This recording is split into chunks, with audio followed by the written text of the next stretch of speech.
Have you ever wondered what the universe sounded like before there was even such a thing as time? The question drifts softly into the darkness, stirring something quiet and ancient, as if the listener is being guided into an endless cosmic ocean.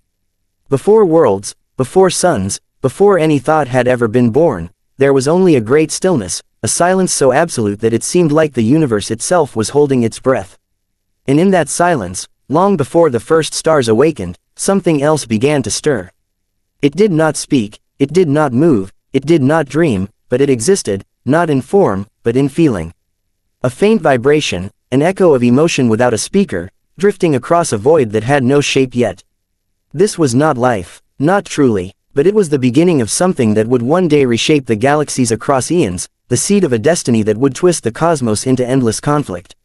These early whispers formed the most ancient beings of all, entities born from the very emotions of the first sentient minds that would one day rise. They were not bodies, nor energies, nor ghosts, they were pure feeling, taking shape slowly, dreamlike, guided by the fears, hopes, rage, and desires of species that had not yet even evolved. These would become the powers that lurk behind reality, waiting with infinite patience for mortals to grow, to think, and eventually, to worship without realizing they were doing so. But even this strange beginning was not the first chapter. Because before emotion took shape, before psychic thought carved its way through the void, there existed only a great, calm stillness that stretched into forever. No war, no light, no suffering, only an emptiness so absolute that it felt peaceful. And yet, it was a peace that could not last.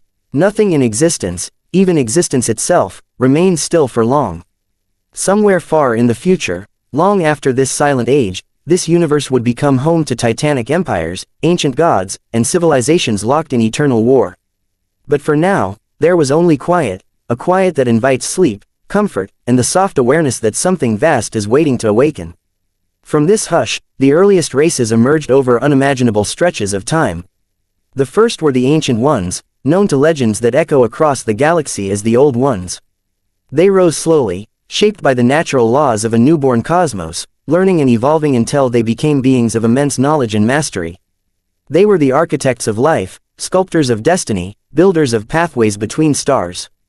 Their rise was peaceful, guided not by ambition but by curiosity. They wandered the young galaxy like serene custodians, planting life wherever they traveled, breathing possibility into barren worlds. As their wisdom grew, so did their mastery of a power that would one day define the entire universe, the psychic echo of consciousness, the warp. To them, it was not a force of corruption or terror, but a beautiful river of energy. A tool, a connection, a way to shape the world with thought alone. They understood its tides and currents, its rhythms and depths, and they guided their creations with this power like gentle shepherds guiding a sleeping world. But the warp was not empty. Even then, it felt the touch of every thought, every spark of emotion. It absorbed the dreams of the earliest minds and swirled them into soft, shapeless impressions. No threats, no gods, not yet, only the faintest beginnings of what would one day become horrors beyond imagining.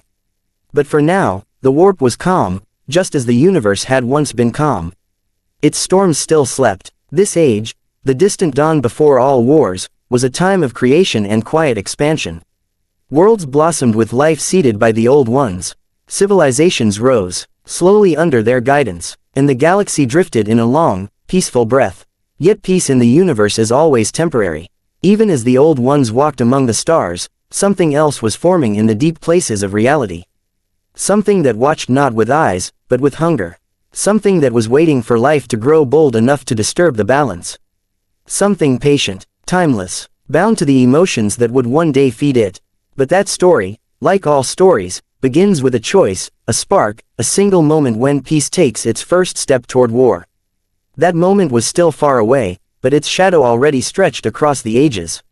And so, the universe drifted onward in its slow, cosmic slumber, unaware that the most terrifying saga in existence was about to unfold.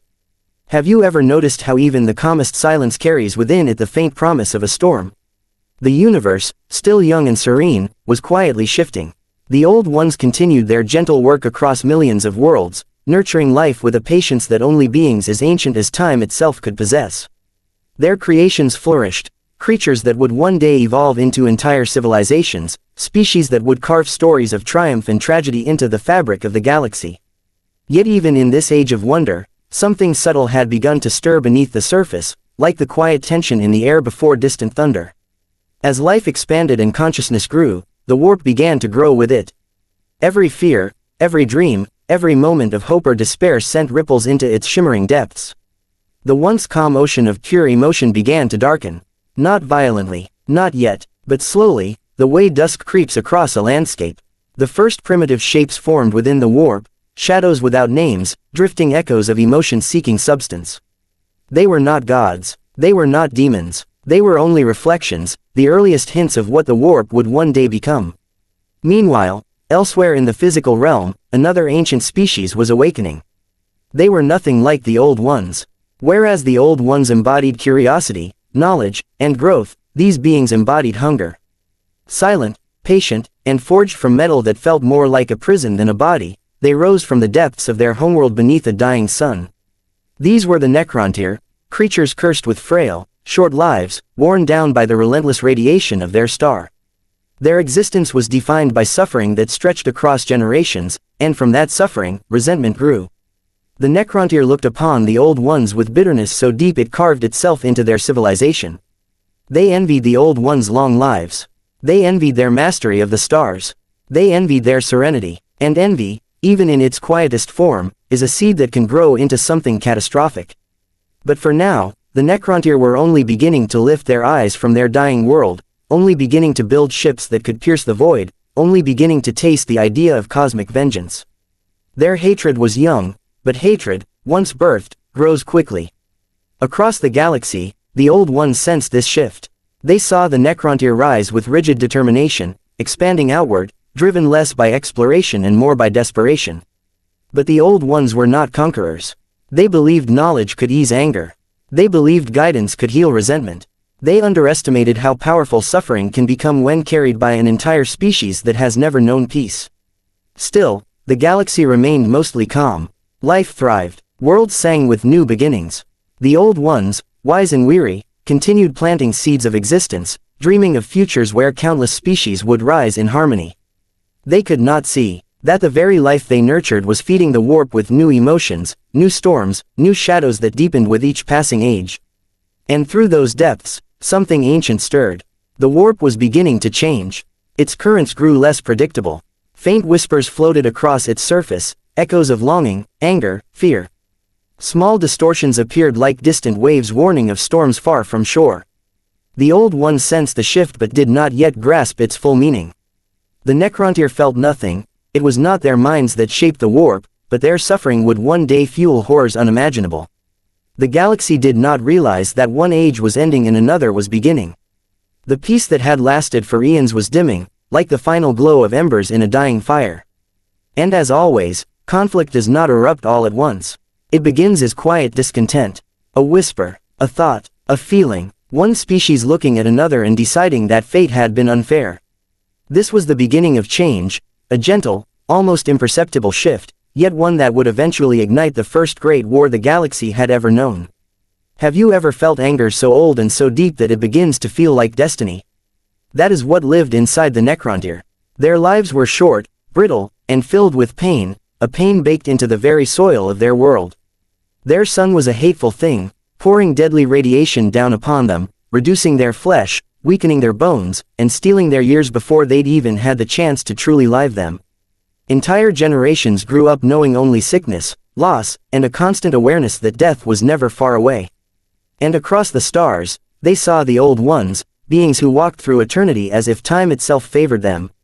The contrast birthed something powerful. Not envy anymore, but conviction. The Necrontyr believed the universe had wronged them, and because of that belief, they pursued what they thought they deserved: longevity, stability, and escape from the curse of their star. Their cities rose like jagged monuments of metal and severity, shaped not by hope but by determination. Every structure seemed to lean forward, reaching toward the sky as if defying the dying sun that had tormented them for millennia. In those early days of their expansion, the Necrontyr reached out to the old ones, not with weapons, but with a plea. They demanded the secret to long life, demanded that the old ones share the wisdom of centuries that stretched into infinity. The old ones refused, gently, respectfully, but firmly. They understood the warp in ways the Necrontyr never could, and they knew their power could not be simply handed out. But to the Necrontyr, refusal felt like cruelty. Felt like mockery. Their resentment solidified that day. And from that resentment, war was born. The Necrontyr rallied behind a leader, the Silent King, Shrek. Under him, their scattered dynasties unified for the first time in their long, bitter history. Their fleets expanded their reach.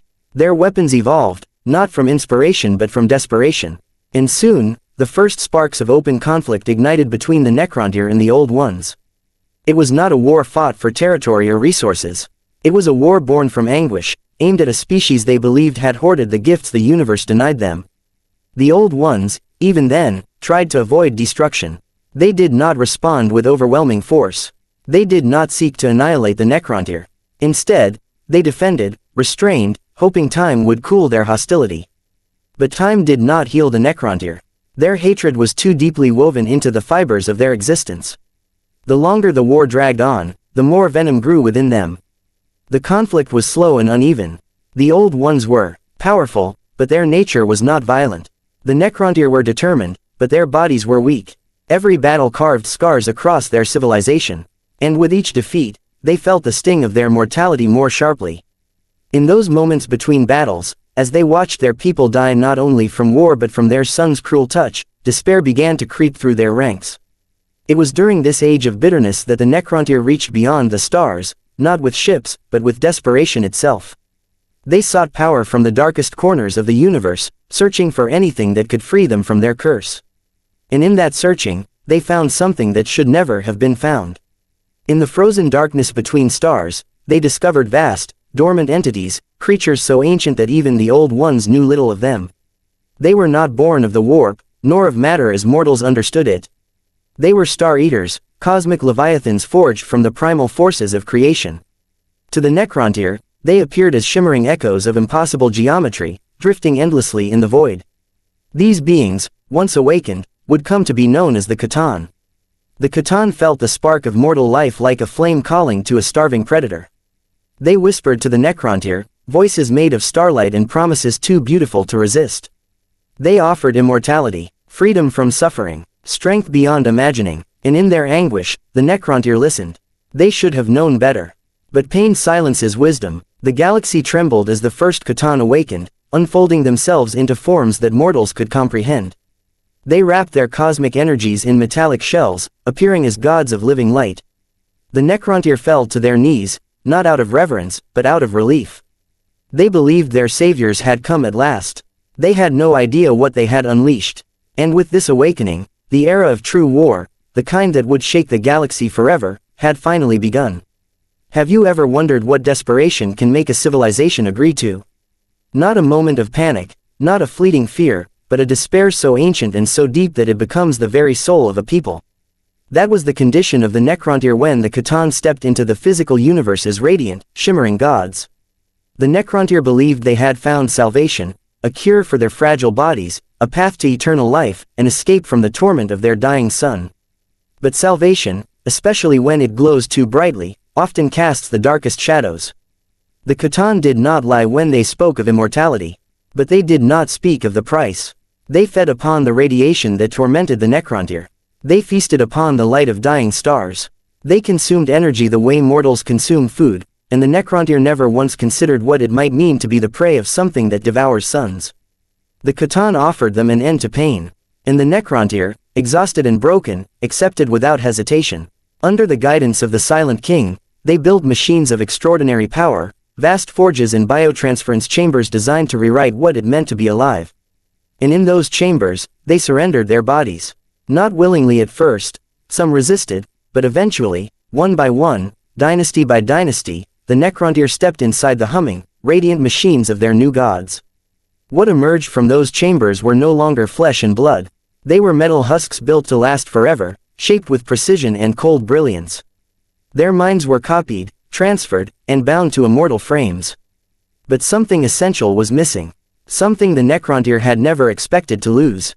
Their souls were torn away in the process, devoured by the C'tan like delicacies they had been waiting eons to taste. The Necrontyr became something new. Something eternal. Something tragic. They became the Necrons. Immortal, tireless, unfeeling. Their memories wiped or fragmented. Their identities dissolved into cold obedience. Their voices silenced into mechanical whispers that echoed through endless metallic corridors. For the first time in their long, miserable history, they were free of pain, but they were also free of joy, love, curiosity, or anything that once made them a people. And the C'tan rejoiced, for now, they had millions, billions, of perfect, soulless servants. Soldiers who would never age, never hesitate, never reject their masters. The galaxy, which had once ignored the suffering of the Necrontyr, would soon learn that nothing is more dangerous than a species that has lost everything except hatred. The Old Ones watched the transformation with dawning horror. They knew the C'tan were a threat beyond imagining. They knew the Necrons were no longer the fragile, desperate people they once fought. And they understood, too late, that the slow sparks of conflict had erupted into a firestorm. The war in heaven had begun in truth. The Necron legions marched for their C'tan masters with a precision unmatched by any force before them. Their weapons were cold, silent, and devastating, energies that unraveled life at the atomic level, beams that disintegrated flesh and bone as easily as a shadow dissolves in sunlight. Their fleets moved across the stars like a plague of metallic locusts, feeding the hunger of the C'tan with every world they conquered. But even more terrifying than their power was their emptiness. There were no cries of triumph, no screams of rage, no songs of victory. The Necrons killed in silence, as if performing a routine that meant nothing to them, because meaning was no longer a concept they possessed.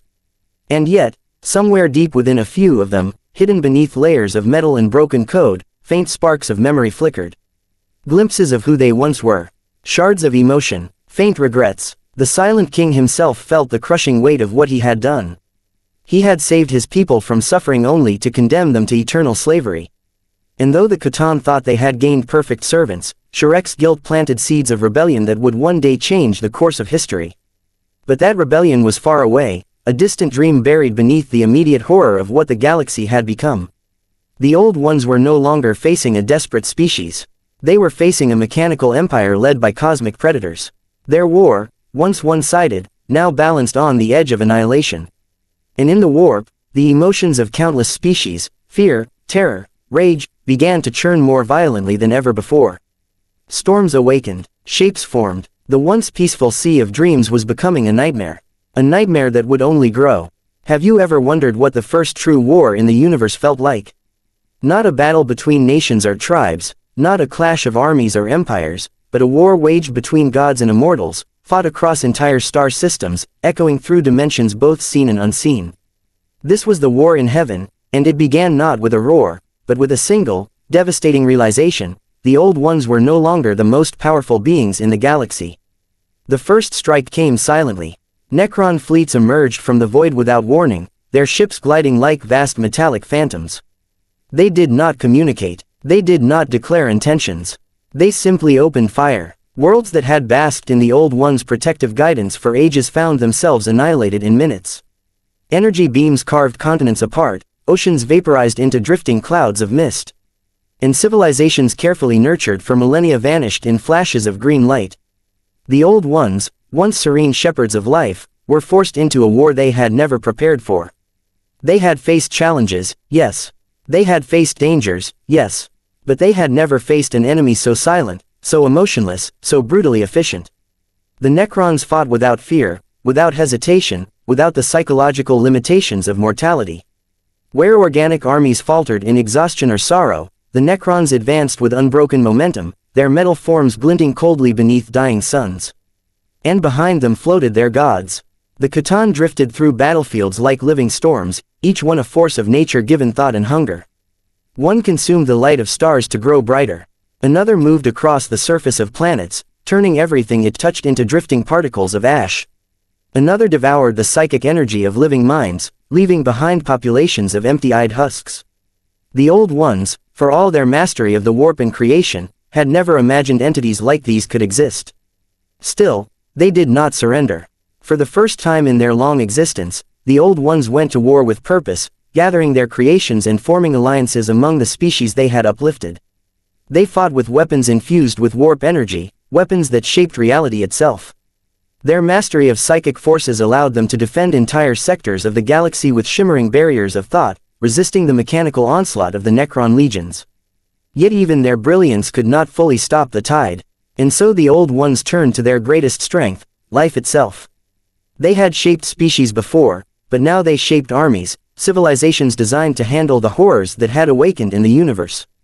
They uplifted young races with exceptional psychic potential, teaching them how to harness the warp with precision.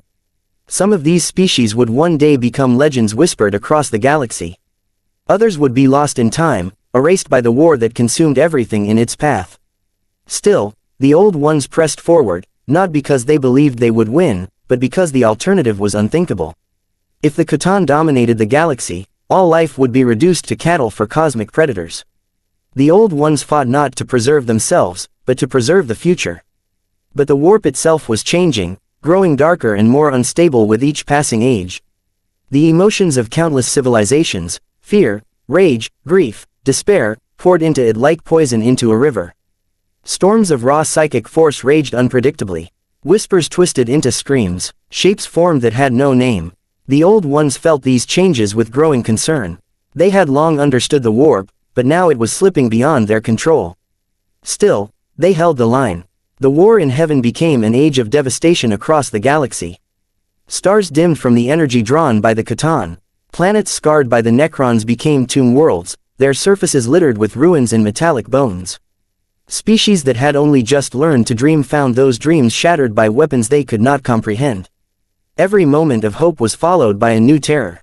But in the quiet depths of Necron civilization, fractured memories stirred. A few Necrons, nobles, leaders, warriors, began to experience flickers of awareness. Ghosts of their former selves. Echoes of emotions long thought erased. The Silent King himself was tormented by the truth he had hidden. He had damned his people to eternal enslavement. Every victory they achieved for the C'tan deepened his shame. And somewhere in the shadows of that shame, rebellion began to form, not in open defiance, but in quiet thought. The galaxy was tearing itself apart, but seeds of another conflict were being planted, seeds that would grow into betrayal on a cosmic scale. The war in heaven was far from over. In many ways, it had only just begun. And as destruction spread, the warp deepened, swelling with the emotions of suffering civilizations until it became something entirely new, a realm no longer shaped by dreams, but by nightmares. A realm that would one day swallow the universe whole. Have you ever seen a moment where the very thing someone wished for becomes the source of their greatest regret? That is what lived inside the Silent King. While the galaxy burned in the war in heaven, he watched the C'tan, those radiant cosmic gods he once believed would save his people, devour entire worlds with an almost serene hunger. His immortal children, the Necrons, marched in perfect obedience, stripped of identity, emotion, and purpose. And every victory they achieved echoed like a personal failure in his hollow, metallic mind. For the first time since the biotransference, Shrek allowed himself to truly see what had become of his species. Not immortals, but prisoners. Not freed from suffering, but forever trapped in bodies that could not die, could not feel, could not forgive.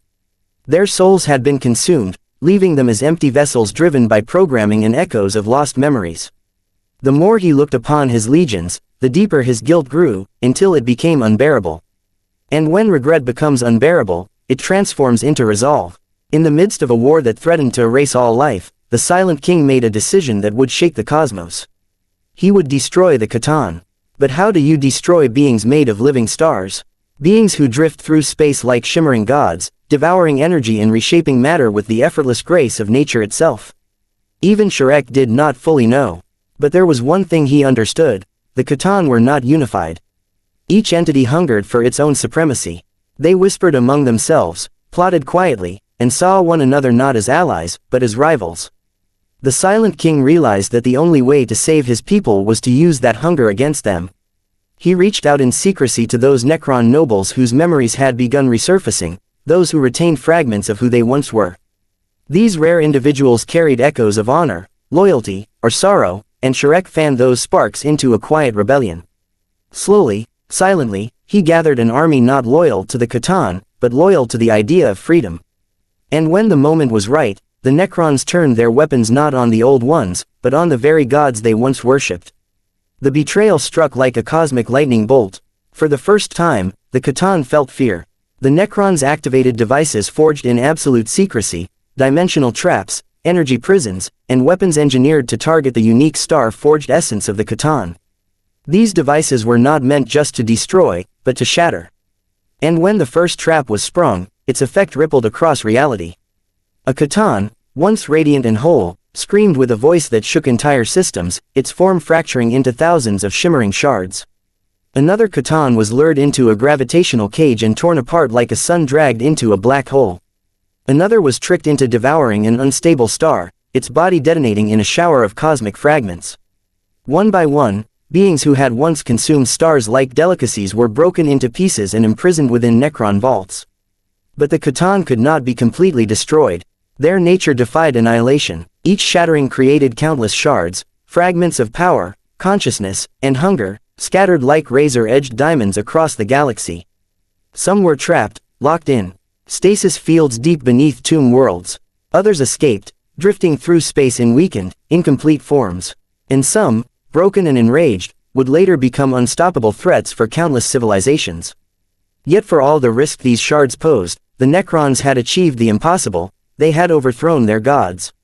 But victory did not bring triumph. The war had already ravaged the galaxy beyond repair. Entire species were extinct. The warp was boiling with storms that tore at the fabric of reality.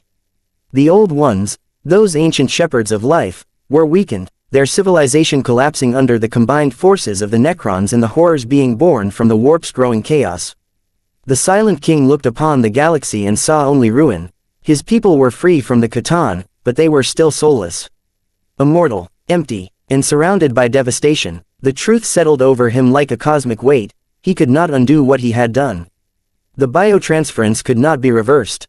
The souls of his species were gone, consumed, scattered beyond reach. And the galaxy was crumbling into a darkness that even the Necrons could not stop.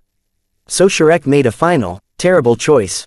He commanded the Necron dynasties to retreat, to seal themselves within vast tomb complexes, to enter a slumber that would last millions of years, perhaps millions more.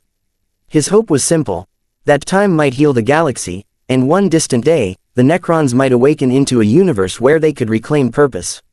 As the Silent King gave his final order, the Necron legions vanished into their tomb worlds, lying in perfect stillness beneath deserts, ice caps, and mountain ranges across countless planets.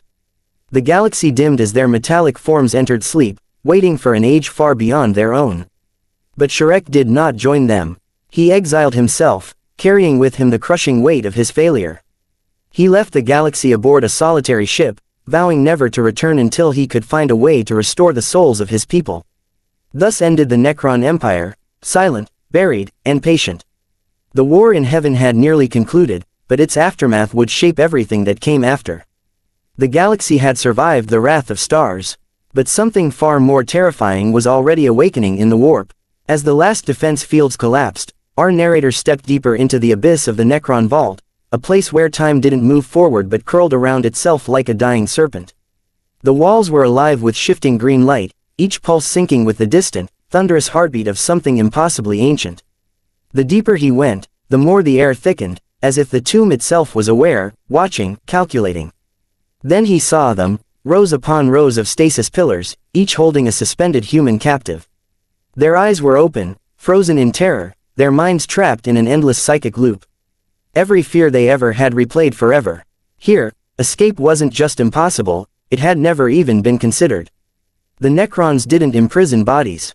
They imprisoned consciousness, souls. But something worse was waiting. At the chamber's center, a massive obsidian monolith cracked open like a mechanical chrysalis.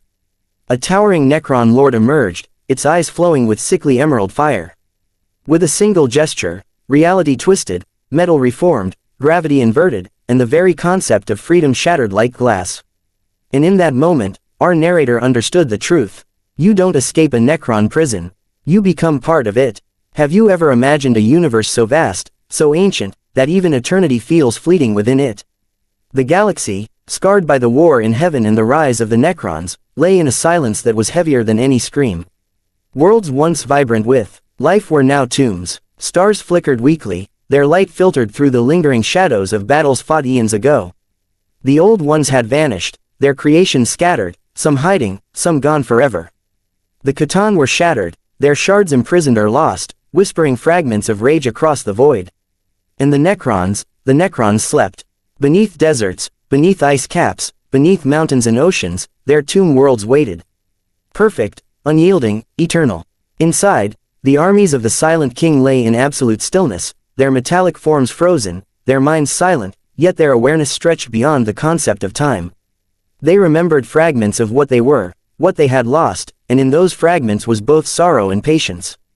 The Silent King, Shrek, drifted alone through the emptiness of space, carrying the weight of the galaxy's suffering and the echo of his species' lost souls. He had exiled himself not out of shame, but from hope that one day, when the universe was ready, he might awaken the Necrons not as slaves to gods, but as masters of their own destiny. Until then, he waited, a solitary sentinel among the stars, knowing that some decisions echo across eternity, and that even immortality is a cage if the mind and soul are denied. And so the galaxy entered a long, uneasy quiet. Life survived, yes, but always under the shadow of what had come before. Civilizations would rise and fall. Empires would wage war. Chaos would seep into the minds of mortals, drawing power from the unseen currents of the warp. But always, in the dark corners of the cosmos, the tombs remained, waiting.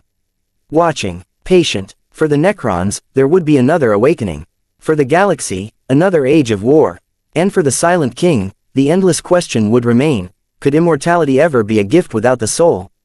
The stars continued to burn. The void continued to stretch. And somewhere, beyond comprehension, the first whispers of new life stirred, carrying with them the faintest hope, and the quietest warning. The universe sleeps, but not forever. With that said, thanks for watching and until next time.